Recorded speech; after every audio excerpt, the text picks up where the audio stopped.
Episode 7. Hello, this is Andre Davis, and about 3 years ago, I did a series of YouTube videos that focused on the following question: what are the things holding America back from the realization of successful, affluent African American communities being the norm and not the exception? In this episode, we're going to talk about personal choices, the effects of personal choices, and when does racism come in. But before we get started, if you're looking for a good book, Our Two Societies, multi-award winning book that you're looking at on your screen, is available everywhere. I recommend you pick it up. What you're hearing is not the content of the book, but what inspired the creation of the book. And so here we go. We're going to start it off now. So here's the scenario here.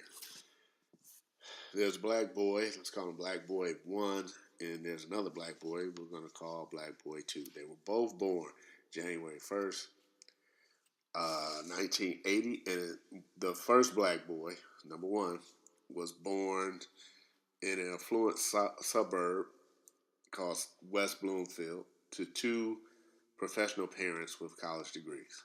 All right, the second one, boy number 2, was born in Detroit to a single mom with a high school education. Okay, they're both black. Everybody in this scenario is black. Neither boy is naturally exceptional in any way. Their moral compass is fine. They are good kids that live up to the standards and expectations of their surroundings. Okay, they both attend the public schools of their cities. Right, one attends Detroit Public School, one attends public school in West Bloomfield.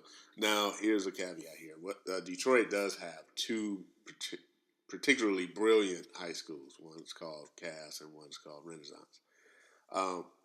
Let's just say he didn't go there. He just went to the other ones. Just pick one in Detroit.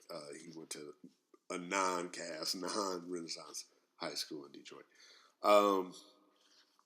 Okay, so one day, both of these kids sat down to take the SAT or ACT. Based on the facts presented, which black kid would you think would fare better on the test? Right, the kid born in a better situation to compete in this market. Neither kid is better than the other kid. However, choices made by their respective parents put them in different situations. They're still black. They're in two different situations. Now, where does racism come in? Okay, I hear it from the peanut gallery. Systematic racist policies cause Detroit public schools to fail. Really? Now, someone has to make the hard choice and decide to compete in this market. The parents of boy number 2. The parents of boy number 1 made the hard choice to study hard, sacrifice parties, put off present gratification for future marketability in America's marketplace. The mother of boy number 2 didn't make the same choice, either because her and her lover were careless, or the choice was forced upon her,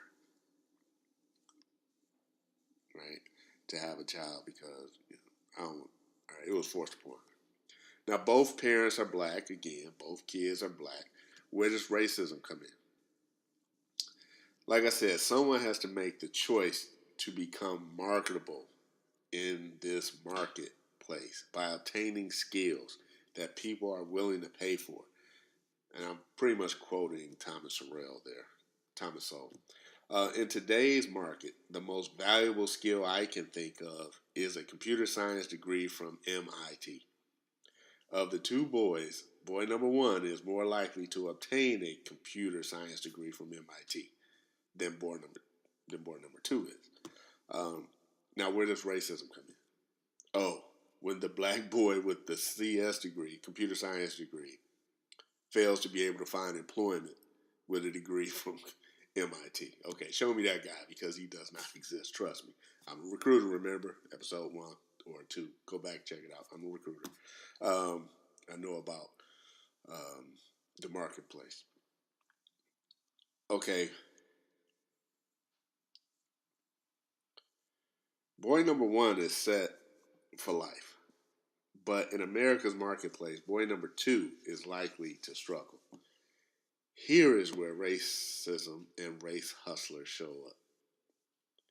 Instead of concentrating on the choices made that put him in his situation or choices that can be made to make him more marketable in America's marketplace, race hustlers cover up choices and the variety of outcomes based on those choices with the permanence of race. As long as you are black, you will be a victim of racism, and you need race hustlers to help you fight the internal fight against racism. Race hustlers keep boy number 2 from making the hard choice his mother didn't make or couldn't make to gain marketable skills in this marketplace. So boy number 2 blames society for his plight, in particular a racist society. He seeks the guidance and protection from the race hustlers filling their bank accounts with his money. Meanwhile, boy number 1 is working at Google getting paid. They are both black, but apparently racism affects them differently. No, the market affects them differently. Now, on this journey, I'm not concerned with boy number 1, who is now the director of a computer engineering startup somewhere. I'm concerned with boy number 2.